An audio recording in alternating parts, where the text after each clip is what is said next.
La pintura Paisaccio ingresó a la colección del Museo Castellino Más Macro en el año 2009, junto al legado post-mortem de María Antonia Stengo. Sin firma ni fecha, a su llegada a la colección pública fue registrada como una obra autógrafa del pintor italiano Salvatore Rosa, que según la tradición familiar había sido adquirida por el empresario Enrique Astengo, su padre, para la colección que atesoraba en la residencia familiar de calle Córdoba 1860 de Rosario. Según las notas manuscritas recibidas por el museo junto al legado, la obra habría sido adquirida en la Galería de Arte Palazzo Strozzi de Florencia durante la segunda década del siglo XX. Entre los documentos también se adjuntó a modo de aval de procedencia la copia de un comprobante sin membrete ni sellos, escrito a máquina y firmado por Camilo de la Cherardesca. Ninguno de los datos de procedencia pudo ser comprobado y luego de su restauración e investigación material en el taller de Tarea UNSAM, la atribución a Salvatore Rosa fue desestimada y su datación se orientó hacia fines del siglo XVII o principios del siglo XVIII. Una nueva lectura de la pintura nos permitió arriesgar una nueva hipótesis de atribución. Paisaccio representa una escena en la que se describe el trabajo y el ocio de campesinos en un ámbito rural próximo a una población portuaria. Restos arqueológicos y vegetación en el primer plano introducen a una escena cuyos protagonistas de ambos sexos son campesinos y marineros. La composición se plantea escenográficamente. El artista define un espacio profundo que resulta de la sucesión de zonas iluminadas y zonas de sombra, que enfatiza desde la izquierda con la perspectiva de una gran fuente con bajorrelieves decorativos. A la derecha y en los planos posteriores, la luz se concentra en una vista portuaria en la que los reflejos del espejo de agua, las embarcaciones y construcciones se precisan con la misma minuciosidad de los objetos y personajes de los primeros planos. Las características estilísticas de nuestra tela sugieren un estrecho vínculo con la escuela de pintura de paisajes veneciana consolidada durante el Settecento, cuyos protagonistas fueron, entre otros, Marco Ricci, Francesco Zuccarelli o Giuseppe Saiz. Su origen se remonta a la segunda mitad del Seicento y a la actividad de pintores del norte europeo que habían monopolizado la producción de pintura de género para satisfacer un nuevo gusto en el que el paisaje de raíz flamenca fue imponiéndose con firmeza, demandado para las colecciones nobles y patricias y especialmente para de las clases mercantil y burguesa en ascenso, cuyos inventarios fueron ricos en marinas, caprichos, tempestades, batallas, puertos y otras versiones pastorales. Entre estos, Johann Anton Eismann fue uno de los más apreciados de la ciudad. Bajo su influencia y la del resto de los artistas del norte de Europa activos en Venecia y la de la Escuela de Roma, los pintores de la Serenísima crearon una fórmula a la que le imprimieron características propias. El paisaje logró autonomía y su tema fue la relación del hombre y su entorno, libre de significados religiosos, literarios o históricos. La inestimable colaboración de la historiadora del arte Federica Spadotto, especialista en pintura veneciana del siglo XVIII, finalmente apuntó la atribución de nuestra pintura a Johann Anton Eismann. Nacido en Salzburgo hacia el año 1621 y muerto en Venecia hacia el año 1697, fue uno de los artistas extranjeros más estimados en la Venecia de las últimas décadas del siglo XVII.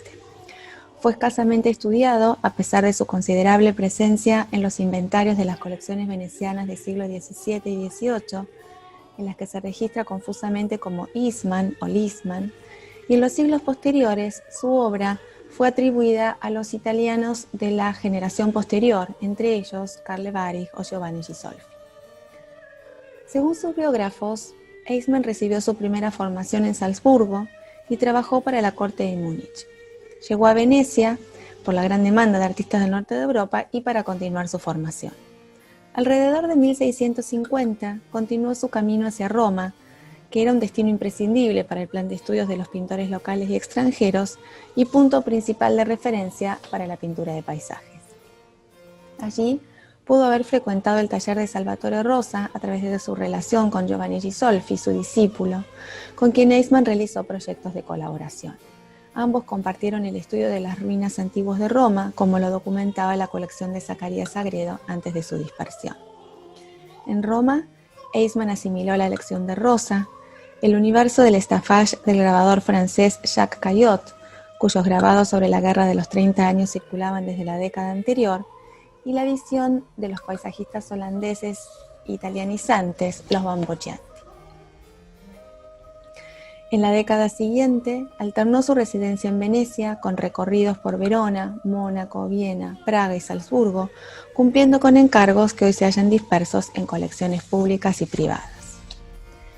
El destino de las pinturas de Eisman ha sido estudiado y registrado en el catálogo elaborado por el historiador del arte Eduard Safarik en 1976, quien precisó la ubicación de obras documentadas dispersas en museos y colecciones privadas de Italia, Alemania, República Checa y Austria. En el apartado dedicado a pinturas documentadas en inventarios antiguos, pero no halladas ni identificadas, Safarik menciona 2 pinturas catalogadas con los números 103 y 104, cuyas medidas corresponden a 254 por 487 centímetros, publicadas en el inventario de la colección del Museo Carolino Busteo. Luego de la secularización del gobierno de Salzburgo, el museo fue el heredero de las diezmadas colecciones de los arzobispos que habían sido reconocidos como príncipes del Sacro Imperio y gobernaron el territorio entre los años 1278 y 1803. Hans Tietze, el autor del registro dado a conocer en Topografía del arte austríaco de 1919, las describe sucintamente como una tempestad y una marina. Para esta última, agrega que se trata de una vista costera con puerto, con estafage de campesinos y marineros. También comenta la presencia de un importante número de pinturas de Johann Anton Eisman en los inventarios de las colecciones de los príncipes arzobispos, realizados entre 1727 y 1803, y las relaciona con 2 pinturas que habían pertenecido al Palacio Mirabel y que fueron mencionadas en el Diccionario de Artistas de esa ciudad, publicado por Benedict Pilwine en 1821. Las medidas casi idénticas de Paisaccio y su inscripción secondo en el reverso obligan un vínculo con las pinturas de Salzburgo. Hoy, estas telas inventariadas en el antiguo Museo Carolino Busteum se hallan perdidas y tampoco existen datos de su procedencia. Tietze las registró antes de la Primera Guerra, entre 1910 y 1911, para el inventario que recién fue publicado en el año 1919 y desde esa fecha hasta el momento su rastro se ha perdido. La ejecución en gran formato de nuestra pintura sugiere un comitente próspero que bien podría circunscribirse al círculo de los príncipes arzobispos de Salzburgo, que ejercieron su poder religioso y secular en uno de los principados eclesiásticos más poderosos del Sacro Imperio Romano Germánico, o a la nobleza prusiana y austríaca, cuyas colecciones fueron asediadas por el expolio y la migración de sus objetos artísticos durante los conflictos y ocupaciones sufridos desde el siglo XVIII.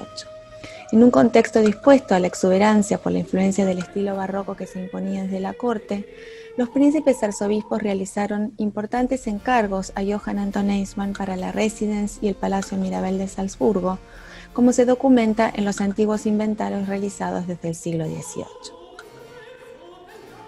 ¿Es Paisaccio una de las pinturas desaparecidas del Museo de Salzburgo? El vínculo con el escenario de dispersión de las colecciones austríacas, que fueron fruto de las pretenciosas comisiones eclesiásticas, es viable. No existen documentos fotográficos o una descripción más precisa que nos permita afirmarlo, pero las medidas que comparte con las pinturas reseñadas nos permiten argumentar esta posibilidad o por lo menos fortalecer nuestra hipótesis de atribución. Su iconografía también encierra un significado oculto para el observador contemporáneo que podría iluminar sobre su comitente y la razón de su encargo. Hay delicadeza y detalle en la realización del relieve grecolatino, como en la descripción minuciosa de las embarcaciones y la actividad alrededor de ellas. Las marinas mercantes y las armadas constituyeron un aspecto fundamental de las complejas relaciones políticas entre las potencias europeas del siglo XVII y XVIII, que fueron expresadas en las comisiones de pinturas. Los gallardetes rojo intenso izados en los mástiles indicarían el manejo de pólvora en el puerto, al lado de la gran torre que podría identificarse con los pulvertum utilizados para su acopio.